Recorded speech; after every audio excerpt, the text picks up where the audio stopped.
Hey everybody, it is Ricardo, and I'm sitting here with Tim Jones from Rebellion, and he has brought us a buffet of nerd sci-fi goodness. So, what game are you showing off? We're showing off Aliens vs Predator today, which is the latest iteration of the Aliens vs Predator game franchise, of which we've done two versions before at Rebellion. The version on the Jaguar in the mid-90s, and then the version on PC that came out back in 1999. And again, like those previous versions, you get to play from all three different perspectives: the Alien, the Predator, and the Marine. Most excellent. So, to make everybody happy, because we don't want to show favoritism, we're going to be basically running you through all three of them. So today we're being a little biased and we're showing you the Aliens. So we're going to jump right into it. So this is the beginning of the Alien campaign, and as you'd expect, it starts out with somebody getting horribly eviscerated. So take us through what's going on right now. Okay, well, we're on a planet called BG-386 here, where the Weyland-Yutani evil corporation has set up a colony. They've discovered some ancient predator ruins, which they've been excavating, and in the process they've uncovered some alien eggs. And they're putting them to good use. Yeah, exactly. They've been experimenting, they're birthing some aliens, and that's where the alien player comes into the story. You're witnessing your own birth here, and your subsequent escape, which the player gets to do themselves. All right, so now we've apparently grown up pretty quick. Mm-hmm. Well, you know, a flash cut. It's true. So just yesterday, it seems like we were bursting out of somebody's chest, and now we're in stocks. So talk to us about what we can do now as an alien, now that we're full grown and have our claws and our adult teeth. Okay, well, once you've learnt the basics here, as you're being taken through the tutorial elements, you can crawl on any surface. You can walk up walls, on the ceiling.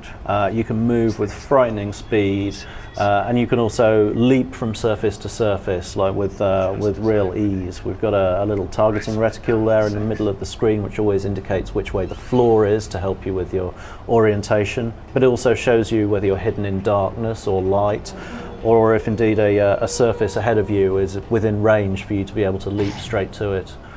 So you've got like that level of agility, which is kind of unprecedented in games, but is a really, really empowering ability.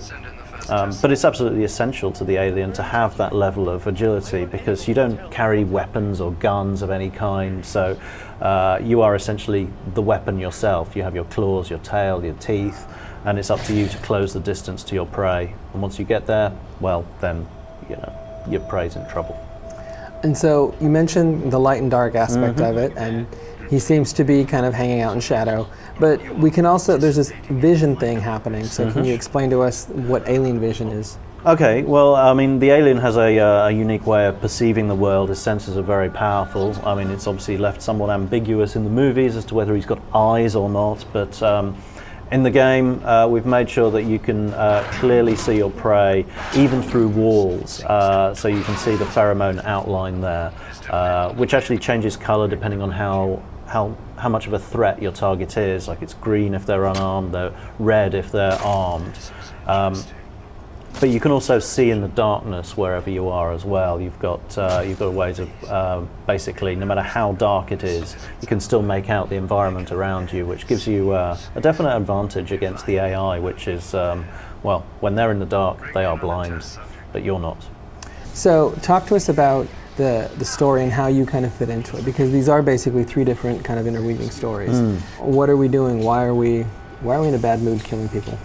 Well, I mean, wouldn't you be if you were being experimented on in a laboratory? Maybe. I think it's, you know, it's pretty fair that these guys are they're treating you pretty badly, and it's natural that you want to escape, that you want to free your queen, and ultimately, as far as you're concerned as an alien, it's about survival. It's about the survival of your hive, of you know, the rest of the aliens, and in terms of the general story for the rest of the game and how it relates to the other species, it's essentially your actions at the beginning of the alien campaign that kick off the story for the others, because the outbreak of the aliens from the laboratory leads to the overrunning of the colony, and that's the point at which the Marines come in to try and rescue some people, and when the Predators go in to try and kind of hunt down everybody that's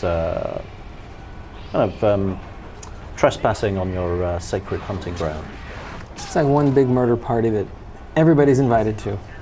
Yeah, you could look at it that way. All right, very nice. All right, there you go. That is your look at the Alien campaign in Aliens vs. Predator.